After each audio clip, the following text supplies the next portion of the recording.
Aidplast Sterilized Hemostatic Pressure Plaster is manufactured to enhance the comfort and convenience of dialysis patients or individuals with arterial venous access sites post-procedure. It facilitates faster and more convenient closure of puncture sites compared to tape and gauze.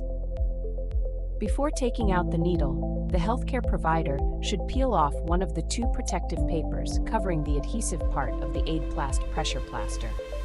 The puncture or graft site should be covered with the sponge part of the pressure plaster, making sure to attach the exposed adhesive to the skin next to the site.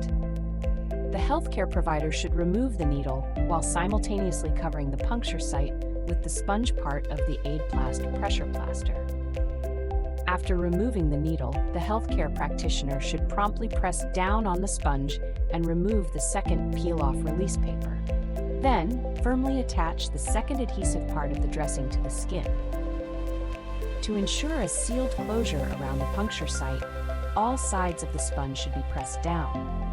This guarantees that the puncture site is isolated from bacteria, forming a barrier against any blood leakage as it closes, and thereby minimizing the risk of bloodborne contamination to others. The healthcare provider should maintain consistent pressure on the sponge for 1 to 2 minutes while it absorbs and expands.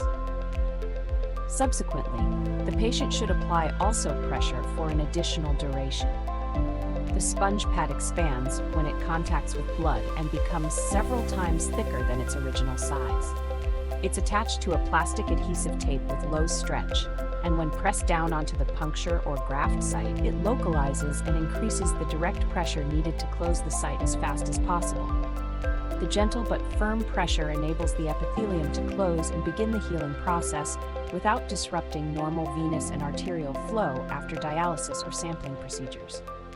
The Aidplast Hemostatic Pressure Plaster does not contain medicinal products, human blood derivatives, tissues of animal origin, phthalates, perfluoroctane sulfanoate, PFOS, and latex. Hope you feel better soon. Aidplast, pioneer in medical plasters.